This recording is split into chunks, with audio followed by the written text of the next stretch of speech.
et nous allons commencer avec notre première session observation pour vous faire lever les yeux vers le ciel, percer les secrets de l'atmosphère. Et beaucoup d'entre vous, beaucoup d'entre nous ici, je pense, ont vu naître leur passion en observant l'un des phénomènes les plus extraordinaires, les orages, évidemment. Parfois, dès l'enfance, hein, cette passion a débuté. Beaucoup d'entre vous ont peut-être essayé de les prendre en photo. C'est pas toujours facile. Pour vous aider, pour parler de ce phénomène absolument majestueux et dangereux que sont les orages, nous avons décidé de réunir 3 chasseurs d'orages d'horizons différents, d'expériences différentes. Je vous propose de les accueillir. Je les appelle sur scène. Xavier Delorme, Tony Le Bastard et Étienne Farget. Alors, une petite présentation de chacun. On a des chasseurs d'orage bien connus. Ici, on a beaucoup de chance. Xavier Delorme, que vous connaissez peut-être, qui vient de Chartres, qui est, on peut le dire, hein, le tout premier chasseur d'orage professionnel en France. Il fait régulièrement des expositions avec ses photos. Vous l'avez peut-être vu aussi à la télévision dans un reportage avec Jamy sur France 5, qui a eu beaucoup de succès. Bienvenue, Xavier. Tony Le Bastard, qui vient de Lannion, en Bretagne. Il nous fallait un chasseur d'orage de Bretagne, évidemment. Tu habites là-bas depuis 3 ans. Chasseur d'orage connu pour les reportages sur les tornades aux États-Unis. On se rappelle de Rendez-vous in Tornado Alley, de Tracker de tornades, diffusé à la télévision avec de grosses audiences aussi. Auteur d'un livre sur les tornades et d'un autre pour les enfants. Tu es également météorologue pour Météo France, on peut le préciser. Et puis Étienne Farget qui vient d'Angers. Tu suis les orages en permanence, très actif sur les réseaux, sur Instagram avec des photos régulièrement. Étienne qui a déjà fait des conférences avec nous et le Meetup également qui est de retour avec nous sur scène. Donc merci d'être là. Je vais vous laisser prendre un micro. Vous allez vous partager les 2 micros. On va débuter avec une petite question générale. Déjà, chacun d'entre vous, comment vous avez commencé la chasse aux orages? En quelle année? Comment est née cette passion? Dès tout petit ou pas? Merci à vous d'être aussi nombreux déjà aujourd'hui. Quand j'ai commencé, moi c'était quand j'étais adolescent, en 97-98, j'ai fait mes premières photos depuis mon Velux. Donc je l'ai cette photo, elle est satisfaisante pour moi à l'époque, mais pas très jolie. Mais c'était le début de la passion. Donc j'ai commencé à chasser les orages en vélo, en regardant les bulletins météo d'Evelyne Delia. Donc c'était très précis à l'époque. Et maintenant, c'est elle qui vous regarde là. Voilà. Voilà. Et du coup, voilà, j'ai commencé comme ça. Et après, le permis de conduire, donc en 2002, et l'arrivée aussi du numérique qui a facilité la prise de vue en 2006. Et la début de l'aventure en passant de région en région, et puis maintenant allant poussant les frontières jusqu'en Espagne et l'Italie ces dernières années. Donc voilà, pas encore les États-Unis. Je laisse ça aux autres passionnés. Merci.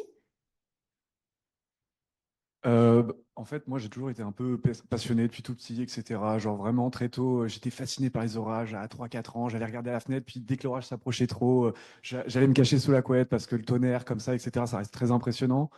J'avais la chance d'avoir mon père aussi qui m'emmenait chasser les orages. Donc moi, j'étais là, j'étais en mode, ouais, j'ai envie d'aller voir l'orage, machin, etc. Il me disait, ah d'accord, on y va. Donc j'ai eu beaucoup de chance de ce côté-là. Donc j'ai pu commencer très tôt ma passion. Mais bien sûr, ce qui a tout bousculé, c'est le permis. Ça aide beaucoup. Je crois que je l'ai passé en 2021. Donc j'ai tout de suite commencé à chasser, où j'ai eu une quasi-tornade, un très long tuba, etc. dès ma première chasse. Donc forcément, ça t'aide à te booster, etc. Bon, alors malheureusement, maintenant, j'ai bougé sur Angers, ce qui fait que bon, je suis moins actif, puis j'ai repris les études, donc j'ai moins l'opportunité de chasser, mais ça reste ma passion, etc. Et j'ai toujours envie d'être très, voilà, très, très actif. Mais voilà, malheureusement, encore une fois, Angers, c'est pas the place to be pour un chasseur, malheureusement.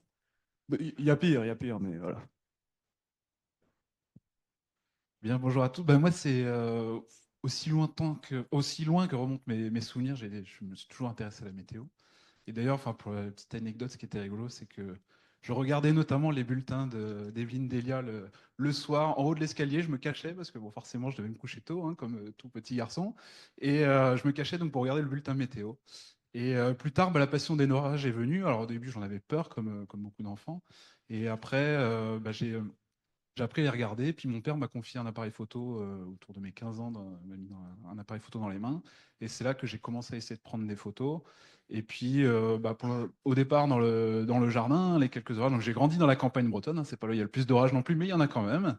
Et puis ensuite, une fois le permis obtenu, début des années 2000, là j'ai commencé à partir à la chasse aux orages. Alors c'est un temps qui est pas si vieux, mais pourtant ça semble être un temps antique parce que on chassait de manière totalement différente. Donc c'est vrai que ça remonte.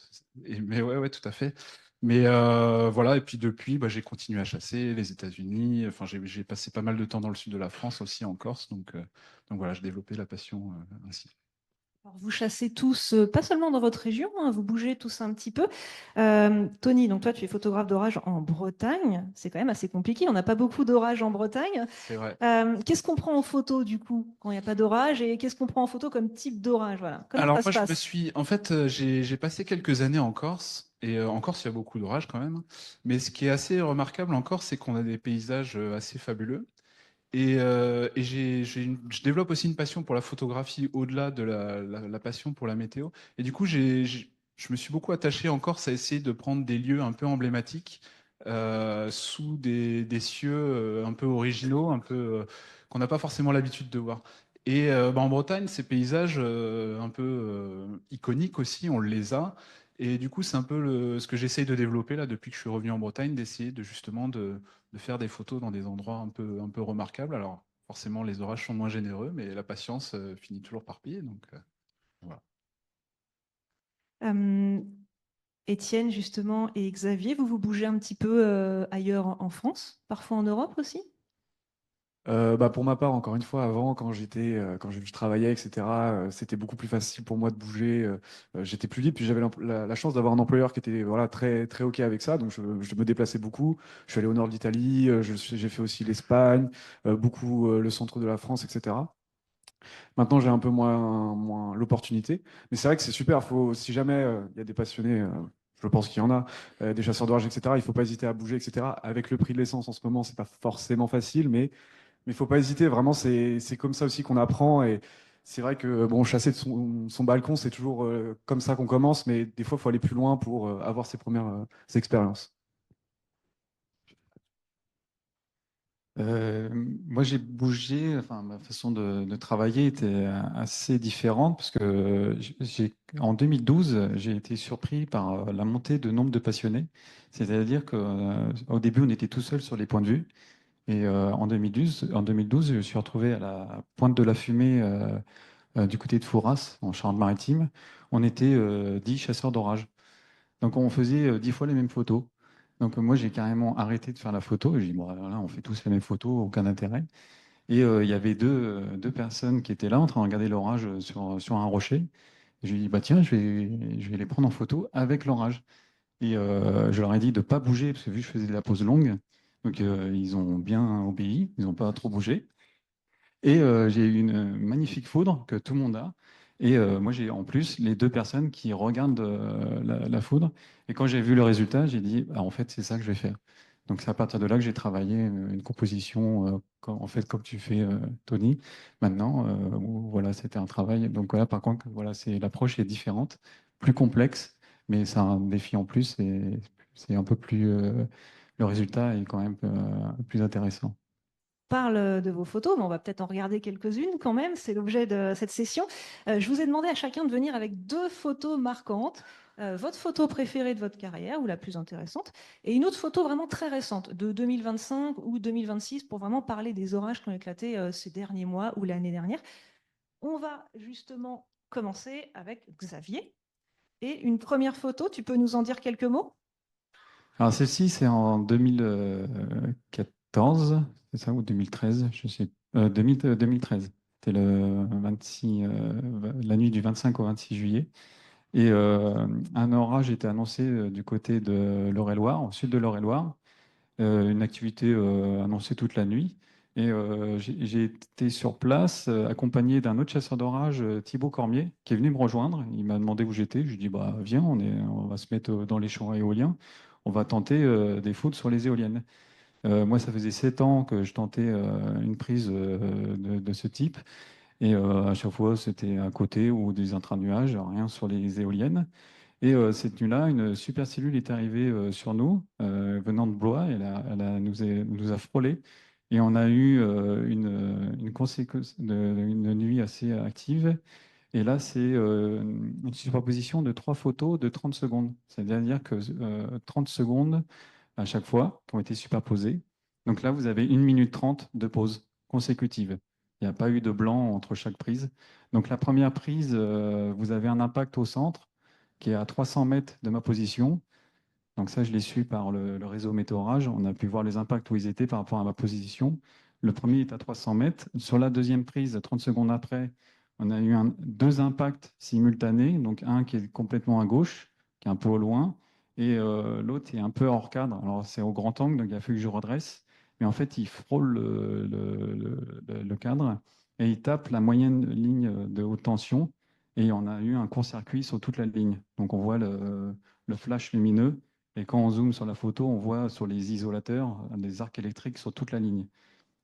Donc là, ça a été l'explosion de joie. Et c'était pas fini, parce que là, 30 secondes après, on a refait une prise. On a une éolienne qui a été foudroyée au loin. On voit, en zoomant, on voit que l'éolienne était foudroyée. Et en arrivant chez moi, quand j'ai étudié chaque prise de vue, on voit qu'il y a un traceur ascendant sur une des pales des éoliennes sur l'impact qui était à 300 mètres de moi. Donc, à chaque fois, on dit que les points hauts sont foudroyés. Parfois, non. Vous voyez que ça a été touché en plein champ. Et il y a un traceur qui a essayé de se connecter à l'éolienne, mais il n'a pas été assez rapide ou de manque de distance. Donc là, vous avez 1 minute 30 de pause consécutive. Bravo pour C'était cette photo. spectaculaire. On va regarder une autre image qui date de cette plus récente cette fois-ci. Celle-ci date de cette année, il y a 15 jours. Bah, C'était où, justement? C'était pour l'occasion du forum. Parce que j'ai dit, bon, on est en Bretagne, je vais tenter la Bretagne. Donc, il y avait une situation orageuse qui était annoncée toute la nuit sur de la Vendée au sud-Bretagne. Et j'ai été du côté de la presqu'île de Quiberon, parce que j'y étais il y a 2 ans avec ma compagne le jour de l'an. Donc, j'ai dit, tiens, c'est magnifique comme coin. J'ai dit, et j'ai vu ce château sur la pointe de Quiberon. Et j'ai dit, waouh, avec un orage, ce serait spectaculaire. Donc j'y suis allé il y a 2 semaines où ils annonçaient des orages et toute la nuit ça a été sur le long de la côte jusqu'en Vendée et l'orage, le tout dernier orage est arrivé par le sud. J'étais un peu perdu dans le secteur parce que je connais pas trop et en fait l'orientation était un peu complexe.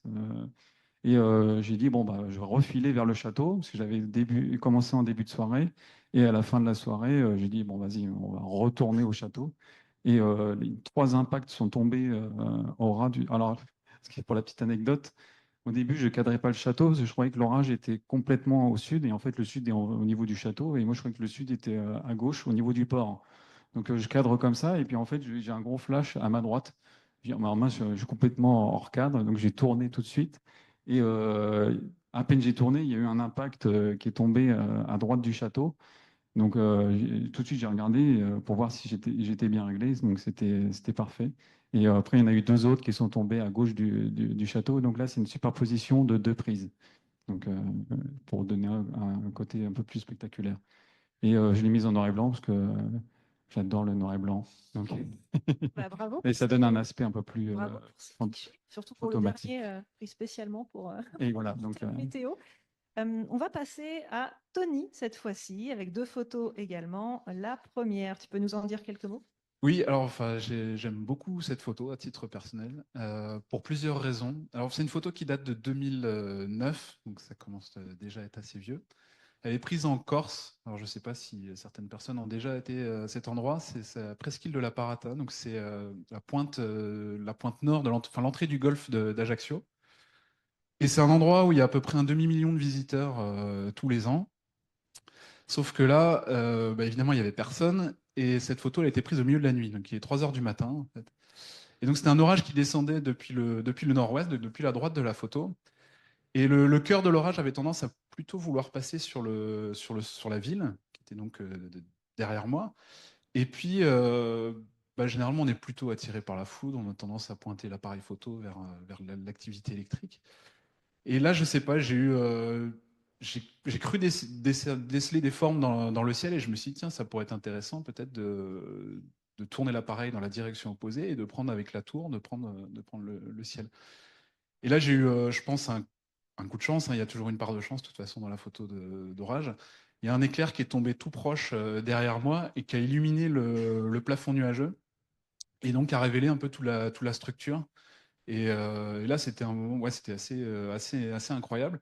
Et du coup, j'aime beaucoup cette photo parce qu'elle représente, déjà, c'est un endroit iconique en Corse. Et donc, voilà, c'est ce que j'évoquais un peu tout à l'heure, cette volonté de faire des photos d'endroits très connus, mais finalement jamais vus. On les voit beaucoup avec un très beau ciel bleu et tout, voilà.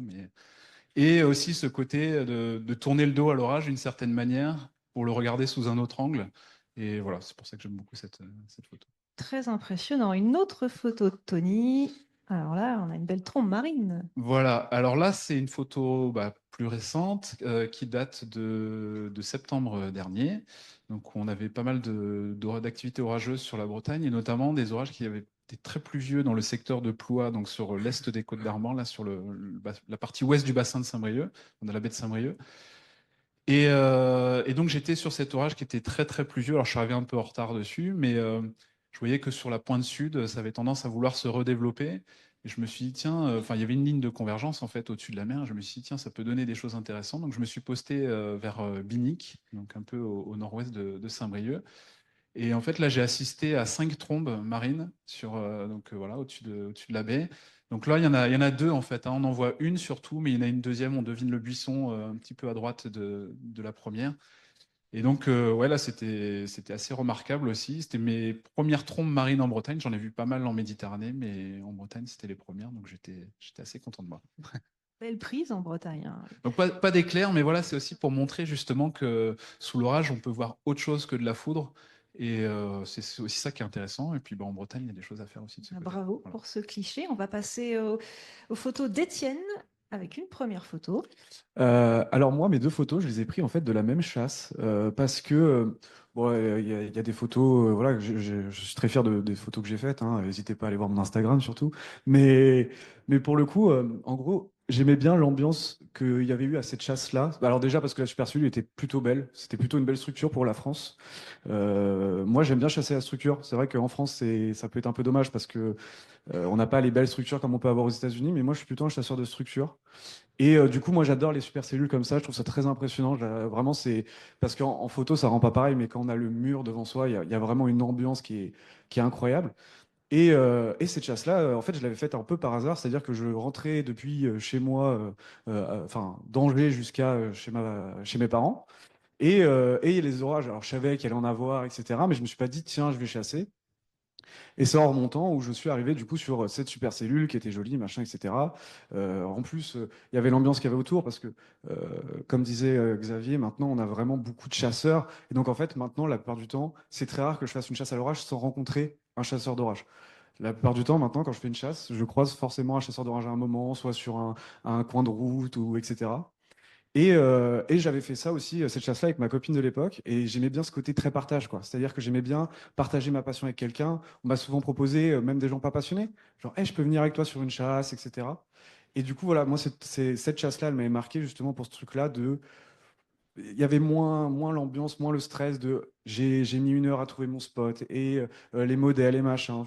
Je rentrais chez moi, j'ai croisé l'orage, j'ai partagé ça avec, voilà, avec quelqu'un que j'appréciais, j'ai croisé des chasseurs, j'aimais beaucoup. Et puis, bon, encore une fois, la photo, je suis assez fier quand même. Elle a été prise où exactement, la photo? Elle a été prise un petit peu à l'est d'Alençon. Donc voilà, c'était pas exactement la route, j'ai fait un peu exprès quand même de dévier pour voilà, quand même être sur les zones pour les orages, mais voilà. Et du coup, la deuxième photo, pour le coup, c'est pareil, ça va être. Si tu peux la montrer, s'il te plaît. Ouais, merci. Euh, En fait, voilà, c'est la même chasse, c'est le même orage qui est en fait en train de. Alors là, à ce moment-là, ils étaient un peu agglomérés. Si, juste, ouais, c'était à côté. T'as la même? Donc, j'étais en train de dire, on en croise tout le temps, mais vraiment, c'est vraiment. Ouais, là, ce jour-là, il y avait beaucoup de monde sur cette chasse-là. Justement, là, j'avais retrouvé d'autres chasseurs. Et là, c'est l'ambiance fin de chasse, c'est-à-dire que les orages, la supercellule, c'était aggloméré avec d'autres orages. Donc là, il y avait quand même les beaux Mamatus. C'était pas un orage complètement mourant non plus, mais et donc là, t'es juste posé avec les chasseurs, tu laisses l'orage te passer. T'as, voilà, encore une fois, quelques belles ambiances, le soleil qui se couche. Et voilà, je voulais, encore une fois, je suis fier d'autres photos, mais je voulais aussi parler de cette ambiance qu'il y a maintenant. Justement, l'aspect très communautaire, comme disait Xavier maintenant, j'aime bien quoi, de rencontrer des gens, des passionnés sur le bord de la route, tu t'installes, tu laisses l'orage passer, tu discutes de ta chasse et où est-ce qu'on va aller. Je trouve ça super intéressant et je pense que c'est quelque chose qui est sous-estimé actuellement dans la chasse à l'orage, c'est la communauté qu'il y a derrière qui est grandissante et, oui, c'est la même. C'est exactement la même. Tu peux nous dire quel... Ah oui, effectivement. Tu peux nous dire quelques mots sur les nuages Mamatus? On a peut-être des gens qui ne connaissent pas ici ce type de nuages et on les voit souvent sur les réseaux, ça fait quand même le buzz. Et Tu peux expliquer en quelques mots ce que c'est que les Mamatus? Alors, peut-être que Tony le fera mieux que moi, parce que voilà, j'ai pas Comme vous exactement, voulez. j'ai pas l'étendue scientifique, etc. Mais c'est de ce que je comprends, c'est lié aux ascendances de l'orage qui vont créer ce genre de bulle, on va dire un peu. Je vais te laisser le faire, ça va être plus simple parce que là, j'ai bien compris que. Non, mais ce sont des poches d'air froid en fait qui ont tendance à s'effondrer sous le plafond de l'enclume en fait de l'orage, quoi. Donc c'est souvent des nuages qu'on rencontre plutôt à l'arrière de l'orage. Une fois que voilà, on peut les avoir aussi un peu devant, hein, si la propagation, là Une c'était à fois que l'avant, l'orage est si passé. la propagation de l'enclume se fait plutôt à l'avant, mais plus classiquement généralement à l'arrière quand même. Mais euh, mais voilà, c'est des formes assez ouais assez chouettes et alors ce qui est super, voilà, c'était peut-être le cas avant, je sais pas, mais quand c'est éclairé par les soleils rasants, ça fait des effets vraiment fabuleux, quoi. Merci pour ces photos, on peut les applaudir quand même pour ces clichés incroyables. On va parler un petit peu de 2025, on l'a un peu évoqué. 2025, on a eu un petit peu moins d'orages que la normale en France. C'était une année assez inhabituelle, surtout au cours de l'été. Météo Orage nous a dit que l'été 2025 était le moins foudroyé depuis le début du siècle. Alors pour autant, on a quand même eu des orages assez impressionnants de manière localisée, pas seulement en France, dans le monde également.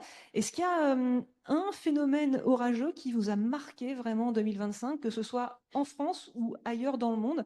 Quelque chose qui vous a intéressé particulièrement, qui vous a étonné?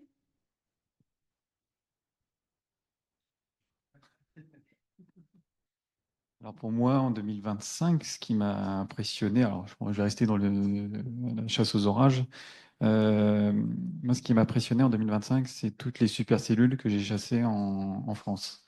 Parce qu'à chaque fois, je pars, ils annoncent des orages, et j'ai pas tendance à regarder tout ce qui est les champs météo pour détecter les supercellules.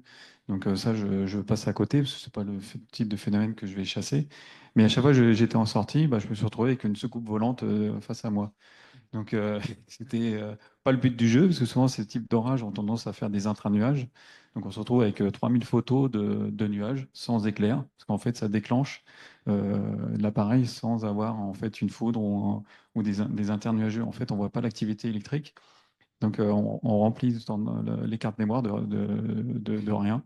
Donc, c'était assez frustrant, mais j'ai su prendre quelque chose d'en tirer quelque chose, dans le sens où je travaille en fait maintenant la structure, enfin les phénomènes un peu de tourbillonnaire comme ça, où ça fait des nuages assez majestueux, et j'ai joué avec ces phénomènes. Mais en 2025, pour moi, c'était l'année à supercellule. Quand tu parles de soucoupe volante, je précise, il parle de supercellules, hein. Ouais, C'est le vocabulaire des chasseurs d'orage on pour ceux parle qui ne pas connaissent d'OVNI. pas. Voilà. Il n'a pas vu de véritable soucoupe volante, hein, pour info. Étienne? Bah alors moi, pour le coup, je vais plutôt partir du côté des États-Unis, la tornade d'Ederlin, si je prononce bien, qui est la première EF5 aux États-Unis depuis 12 ans. Donc moi, ça, c'est un truc qui m'a énormément marqué. Ce qui est bien aux États-Unis, c'est que les passionnés, ils sont pas moins passionnés que nous. C'est-à-dire que nous, on aime bien taper sur Météo France, et bah, aux États-Unis, ils aiment bien taper sur le National Weather Service. C'est-à-dire qu'il y a toujours débat sur oui, mais non, mais celle-là, elle aurait été plus classée, puis celle-là moins, etc. Bon, officiellement, voilà, c'est la première classée depuis 12 ans, alors qu'avant, je crois qu'en moyenne, il y avait à peu près voilà, il y a une tornade de F5 par an, à peu près, parce que, bon, en moyenne, donc c'est-à-dire que par exemple, je crois que pendant l'épisode de 2011, le Super Outbreak de 2011, je crois qu'il y en avait eu 4 ou 5 en un seul épisode, si je dis pas de bêtises, peut-être même plus. Donc voilà, donc moi c'est la tornade, vous pouvez aller voir les photos, etc., des dégâts, et, même si c'est pas quelque chose, voilà, ça reste, ça fait partie de la chasse à l'orage aussi d'apprécier, on va dire entre guillemets, ce genre de dégâts, de les estimer. Donc c'est un truc qui est ultra marquant. N'hésitez pas à aller voir les photos, les vidéos, etc., des tornades comme ça. Eux maintenant ils prennent des photos et des vidéos des tornades au drone, donc c'est super impressionnant. Mais donc ouais, Ederlin, première F5, ouais, au niveau climatologique, vu que c'était pas arrivé depuis 12 ans, ouais, ça m'a bien marqué. Ouais. Alors, F5, je précise pour ceux qui ne savent Oui, pas, c'est l'intensité la plus élevée des tornades. On a une échelle c'est vrai qui en que compte 5 et ça faisait effectivement 12 ans qu'on n'avait pas eu de tornade de la plus forte intensité aux c'est sûr. États-Unis et ça a été le cas en 2025. Tony? Moi, ce sera peut-être un peu comme Xavier, plus mon expérience personnelle, sur notamment la photo d'orage, enfin de trombe marine que je vous ai montré tout à l'heure. En fait, donc j'ai évoqué cet orage très pluvieux que j'ai vu avant. Et ça m'a quand même pas mal marqué. Des orages pluvieux comme ça en Bretagne et stationnaires, c'est quand même relativement rare. Je me souvenais pas en avoir vu là, les lames d'eau dépasser, je crois, les estimés des 150 mm. Alors probablement surestimés avec la grêle, mais pour la Bretagne, c'est quand même particulièrement remarquable. Et ça me fait vraiment penser un peu à la phrase de Serge, mais normal, c'est normal, c'est l'été, quoi. Mais en fait, non, enfin, du coup, ça me pose aussi des questions. Je me dis, voilà, est-ce qu'il n'y a pas justement un changement de ce côté-là et des nouvelles choses qu'on va probablement subir. Voilà. Justement, c'était ma question suivante. Est-ce Eh que, ben voilà. avec votre expérience, alors là, je parle surtout à Xavier et Tony, vous avez quand même une très longue expérience de chasse à l'orage. Est-ce que vous avez vu un changement se mettre en place avec le réchauffement climatique? Est-ce que la chasse à l'orage, elle a changé au niveau des phénomènes, au niveau également de vous, de la manière dont vous chassez les orages avec le réchauffement climatique? C'est assez difficile hein, quand même, je pense, parce qu'on a pas. Enfin, certes, ça fait un peu plus de 20 ans, mais bon, 20 ans à l'échelle du climat, ça reste relativement peu. Et puis aussi, moi, enfin, mes approches ont beaucoup évolué à titre personnel, pas forcément pour des questions déjà des questions géographiques, pas forcément dans les mêmes endroits.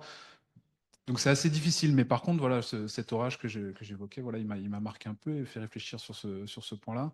Mais autrement, ça semble difficile. En fait, la chasse aux orages, il y a eu beaucoup d'évolutions. Hein. On a parlé un peu de. Bah, le matériel, il a énormément changé. En fait, la chasse aux orages, il y a 20 ans, c'est plus du tout la même chose qu'aujourd'hui. Mais après, en termes de phénomène, moi aussi, ce qui me marque un peu, mais est-ce que c'est l'effet loupe des médias ou des réseaux sociaux, de tous ces orages gréligènes, ces supercellules que l'on voit en France? On en entendait moins parler avant. Alors, est-ce qu'il y avait une réelle évolution de ce côté-là? Ça, c'est un peu plus difficile à dire. Toutes Mais les études montrent que la grêle est de plus en plus grosse en France, mais pas forcément plus fréquente par contre. voilà, exactement. Alors après, on a les chiffres des assureurs et tout, mais bon, c'est pareil, c'est un peu biaisé. Donc, bon. Voilà. Mais à titre personnel, pour la chasse, moi, j'ai pas ressenti vraiment de différence à titre Xavier, toi, tu personnel. as ressenti une petite différence? En Alors tout moi, cas, je c'est vais l'impression que tu as? contredire Tony. Je t'en prie, vas-y. Donc, oui, c'est vrai que ces dernières années, il y dire 4-5 ans, où ouais, avant, on partait en chasse, on revenait avec des foudres. Voilà, on allait chasser la foudre. Voilà. Maintenant, quand on part, on revient qu'avec de l'intranuage. C'est-à-dire qu'on se retrouve avec très très peu de foudre, voire noyé dans le. Vu que les orages deviennent de plus en plus pluvieux, je Ouais, trouve. on a des gros systèmes, ouais, souvent, Voilà, ouais, c'est vrai, de gros peut-être, ouais. systèmes Ouais. assez pluvieux. Comme, bah, ça rejoint un peu ce que tu disais pour la Bretagne. Et c'est vrai que nous, maintenant, il y a des gros phénomènes de ruissellement, même en Beauce. Pourtant, c'est plat. Et bah, je me suis retrouvé sur des routes bloquées en pleine Beauce, avec le moindre orage qui devient des véritables torrents. Donc j'ai l'impression de partir, de chasser des orages méditerranéens en pleine de Beauce. Et aussi ces phénomènes tourbillonnaires maintenant, des supercellules quasiment à chaque sortie. Donc, par exemple, quand j'ai été faire la session au Mont-Saint-Michel après Quiberon, bah, j'ai eu une amorce supercellulaire sur la baie de la baie du Mont-Saint-Michel. Ouais. Je vais, bon, mais ça va pas recommencer. Ouais. Il faut arrêter Hmm. avec ça. Donc, et en fait, si, quand je vois l'animation des photos, on voit il y a un phénomène tourbillonnaire sur la base. Donc, je dis, bon, bah, en fait, on avait de nouveau encore une supercellule sur la tête. Donc, c'est assez frustrant parce qu'il y a des chasses, il y a 2-3 ans, il y avait une supercellule qui avait été annoncée du côté de Châteauroux, celle qui a traversé de la Vendée jusqu'à Châteauroux. Et ben, je suis resté chez moi parce qu'elle arrivait en pleine nuit avec assez violent, elle était annoncée violente avec des vigilances orange et annoncé de grosses grêles. Et en fait, je suis resté chez moi. Parce que j'ai dit, bon, bah, c'est pour rien faire en photo. Et en effet, il y a beaucoup de chasseurs qui étaient dans le coin. Ils ont quasiment tous abîmé leur véhicule et ils sont revenus avec rien en photo. Donc, des fois, il faut savoir choisir un peu ce qu'on va faire en photo, ou si c'est juste pour avoir de l'adrénaline, autant partir aux États-Unis, on est sûr de ramener quelque chose de plus spectaculaire, et puis c'est pas notre véhicule. Alors justement, il faut qu'on parle du danger de la chasse à l'orage. C'est vrai qu'on a peut-être des gens ici, des jeunes, qui veulent s'y mettre. Attention, ça peut être extrêmement dangereux. On parle de foudre, forte pluie, grêle. Quand on est sur la route, ça peut être très dangereux aussi. Est-ce que vous avez des conseils de prudence ou est-ce que vous avez une histoire particulière à nous raconter où vous vous êtes peut-être fait vraiment peur lors d'une journée, lors d'une chasse? Peur, oui, ça arrive. Après, en fait, quand on parle d'orage, on parle souvent de foudre. Mais en fait, il y a plein de dangers connexes qui sont liés au vent. On a parlé du ruissellement aussi et la conduite. Souvent, on est un peu captivé par le ciel, donc on regarde en conduisant. Il peut y avoir de la fatigue aussi après les longues heures de route. Pour moi, c'est le gros danger. Donc, je pense à ne pas négliger ce côté-là, c'est-à-dire bah, le repos, d'arriver frais pour une chasse, c'est assez essentiel. Ouais, Le danger de la route pour toi. ouais, exactement. Ouais. Xavier? Oui, je te rejoins totalement, Tony. C'est le danger numéro un, c'est la route. On a plus de risque d'avoir un accident de la route que d'être foudroyé, heureusement. Sinon, je sais pas, on partirait, ce serait chaud. Mais oui, c'est partir serein, bien équipé. C'est-à-dire anticiper aussi ses temps de repos. J'avais une tendance à vouloir chasser plus que se reposer.